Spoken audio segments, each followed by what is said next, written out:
All right, you are welcome back to this particular question too. All right, welcome back to this part. Now, this question says, find the complex conjugate and modulus of the following complex numbers. That is this and this. Now, this is just very simple. All right, in the first part, I've already said what a conjugate of a complex number is. I said that a conjugate of a complex number is nothing but a complex number obtained by changing the sign of the imaginary part. Very simple. So, but now, what about the modulus? Okay, let us tackle the first, the I part of the equation, which is 12 minus 5i.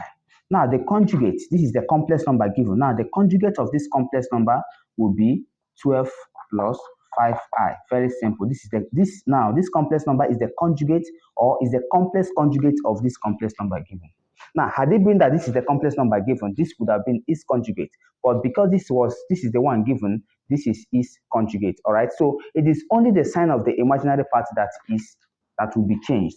Now, the question did not stop there by asking us to find the conjugate, but the question also said that we should find the modulus.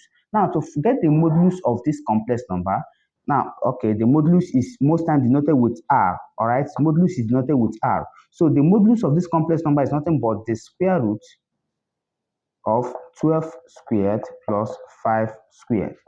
That's it, all right? So whenever you're talking about a complex number, whenever you are talking about, now, modulus of a complex number simply means the magnitude of a complex number, all right, or the absolute value of a complex number. So now, assuming that what I have here is plus, it still would have been plus I will have here. So because modulus of a complex number has to do with only the positive sign, all right, whether it is positive or negative, what we need is just the magnitude or the absolute value of it. And it is usually obtained by the formula that says that R is equal to, now this is the formula that says that R is equal to square root of A squared, well, that is the real part, plus B squared. That's it. So whether or not the real part or the imaginary part is negative, it is not the business of this formula. So if the real part of the complex number in question is negative, we are still going to put it as positive here. If the imaginary part is still negative, we are still going to put it as positive here. All right. So it therefore means that these two complex numbers now will have the same modulus. All right. And of course, if you evaluate the whole of this, now you should be able to have 13. All right. So the answer to this question I says, the answer to this now, the conjugate of this complex number is 12 plus 5i, and the modulus of this complex number or the modulus of its conjugate is still nothing but this 13. Okay, can we tackle the second one? Let's do the second one here. Now, the complex number, now let's just say that z is equal to minus 4i. This complex number now, this is nothing but an imaginary number actually. But now, if you watch carefully, this number here, this imaginary number has no real part. Or rather, you can say that it is z equal to 0 minus 4i.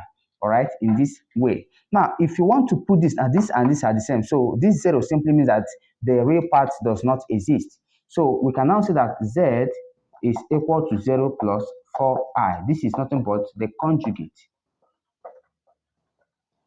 All right, so this is the conjugate of this complex or this imaginary number. Now, what about the modulus? So the modulus is nothing but r is square root of 0 squared plus 4 squared, which is nothing but, so now this is nothing but, if you evaluate the whole of this, you should be having nothing but 4. All right, so this and this now are the answers to these two questions. All right, so see you in the next part of this video.